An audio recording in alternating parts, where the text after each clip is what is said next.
Mahigit 100 babae ang pinangakuan daw ng trabaho abroad ng isang recruitment agency. Pero habang naghihintay ng kontrata, pansamantala silang ibinakay sa accommodation ng agency na pagtagal tila nagiging kulungan na raw nila. Pangarap ng marami ang makapag-abroad. Tulad na lang ni Aiza na handang makipagsapalaran sa Saudi Arabia. Dahil po sa kahirapan po namin, kaya po namin naisip na mag-abroad. Wala kaming bahay, wala kaming lupa.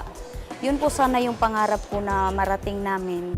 Kaya naman, nang mabalitaan niya sa agency na Corinthians Placement Services Incorporated na may mga job offer bilang domestic helper sa Middle East, agad siyang nakipag-ugnayan sa isang middleman sa Davao City. May pumunta sa amin, sa aking bahay, Davao de Oro po. Nag-usap kami, tapos sabi nila na maayos daw dito. Pinangakuan kami ng maganda doon na lang muna kayo. Habang hindi pa kayo nakaprocess ng mga papilis nyo, inanuhan nila kami ng ticket. Dali-dali yon, mabilis lang. Kaya nga naano kami na bakit ang dali nakakuha ng ticket. Nang makumbinsi sa job offer na nagkakalaga ng 20 to 23,000 pesos daw kada buwan. With free board and lodging, 3 meals a day, kuryente at tubig pa habang nagpoproseso ng application. Hindi na raw nag-alinlangan si Carla na lumipad patungong Metro Manila. Kasama ni Aiza pa Maynila ang dalawa ring nangangarap niyang kabarangay na sina Princess at Annalisa. Sounds appealing daw ang offer. Oo, tutulungan ka ng 1.5 months, makalabas ka na ng bansa. Kasi gusto ko talaga mag-abroad para sa mga anak ko at sa mga kapatid ko, para sa pamilya ko. Nang lumapag sa Maynila ang magkakaibigan noong April 4, 2024 nitong taon, may sumundo raw sa kanila na service van. Nang makarating sa isang gusali sa Las Piñas na magsisilbi raw nilang lodging house, habang naghihintay ng mga papeles, hindi nila akalain na ito raw pala ang simula ng kanilang kalbaryo. Parang hindi na to tama kasi yung binibigay nga nilang pagkain, yung pagluluto namin, may estimate na po. Tsaka po yung tubig, pinapatay na po. Nagulat daw sila nang makita na aabot sa mahigit 100 aplikante nagsisiksikan at nakatenga sa loob ng lodging house ng agency. Habang lumilipas sa mga araw, mas lalong humihigpit daw ang bantay ng kanilang lodging house. Dito na raw nila napagtanto na ang mga pangako ng agency sa kanila tila biglang napako. May 13, 2024, isang kasama kanilang nasunugan ang pinayagan na lumabas. Siya ang lumapit sa Criminal Investigation and Detection Group o CIDG, Northern Metro Manila Field Unit para idulog ang kanilang hindi magandang mga karanasan sa loob ng lodging house ng recruitment agency. Ang first complaint nila is serious illegal detention against this Corinthians Placement Service Corporation, which is located in Las Piñas City. Meron silang video call coming from the complainants na nandun din sa loob. Kami ilang araw hindi nakakakain. Dado yung mga inuwi namin dito kasi hindi kami makalabas-labas. May 14, 2024, nakipag-ugnayan agad ng CIDG Northern Field Unit sa Department of Migrant Workers o DMW para mag-imbestiga. Para matignan ang kalagayan ni Carla, Princess at iba pang humihingi na saklolo. May 15, 2024, kasama ang resibo. Isinagawa na ng grupo ang visitation at pag-rescue sa mga gusto nang umalis sa lodging house. At yun, nasa nag-usap namin kanina.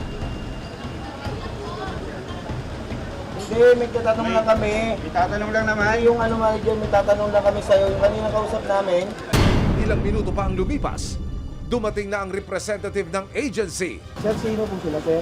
Ako po ang presidente ng Vice President ng Corinthians.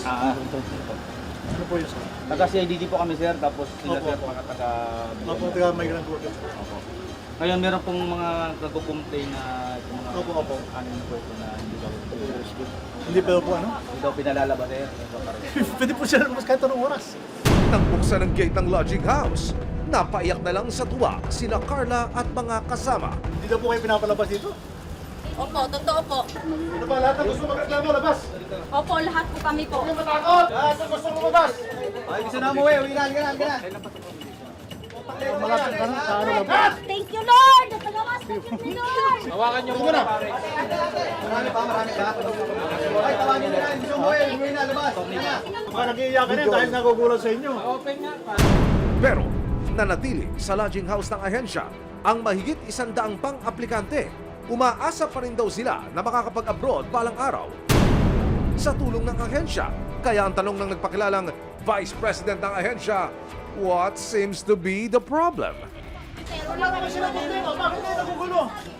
Hindi kayo pinapalabas. Kuya, huwag niyo muna ano yun. Huwag nga yun eh. Lahat naman po, lahat naman walang problema eh. Bakit sila? May nagko-complain, sir eh. Sige po ma'am, sir. Ako po, okay lang po sa akin, sir. Pero, siya lang may problema ba kayo? Hindi naman lahat. Sila po talaga, magugulo sila. Bakit ikaw lang? Ikaw walang problema pero kami mayroon.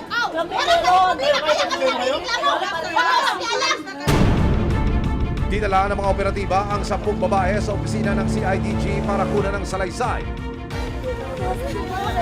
Salamat sa mga salamat sa mga tabang sa among ata. Nagawas na din. Nakapanayan din ng resibo ang iba pang mga nagreklamo at nagpa-rescue. Sabi nga sa amin daw, 2 buwan daw kami dito. Talarga na kami ng Saudi, pero hindi. Pinaasa nila talaga. Pinapadlock nila yung kandado nila. Nang dumating kami dyan. Sa huli, kinatigan ng Department of Migrant Workers ang 10 biktima na na-rescue. Napag-alaman kasi nila na bagamat rehistrado sa Department of Migrant Workers bilang isang recruitment agency, ang Corinthian Placement Agency, hindi raw rehistrado ang kanilang lodging house kung saan nakatigil ang mahigit 100 babae na nag-aasam na maging OFW. The consequence of not registering that will be of course administrative sanction po. Pe-penalize po natin yan and we will be filing a corresponding case against the agency po. Nang makausap ng resibo ang kamarin ng recruitment agency, mariin nilang itinanggi ang lahat ng paratang ni na Carla Princess at iba pa nilang mga kasamahan. Yan talaga ay designed for our employees. Ang nagkakataon lang po na talagang wala matuluyan yung mga galing sa probinsya. So talagang wala ka po yung magawa kasi wala naman silang kapera-pera. Sila yung makukulit na gusto na talagang magpalabas-labas. Hindi naman pwede yung wala kami regulasyon ng pag gusto na lumabas, lalabas. Advice ko sa mga agency na katulad namin, siguro po kailangan na talaga ng mag-ingat at huwag basta-basta pumatol sa mga kahit sinong aplikante po ha. May 17, 2024, sinampahan na ng CIDG ang Corinthian placement ng mga kasong Serious Illegal Detention, Trafficking in Persons Act, at Migrant Workers and Overseas Filipino Act of 1995 o ang batas na nagpoprotekta sa pang-aabuso sa mga OFW.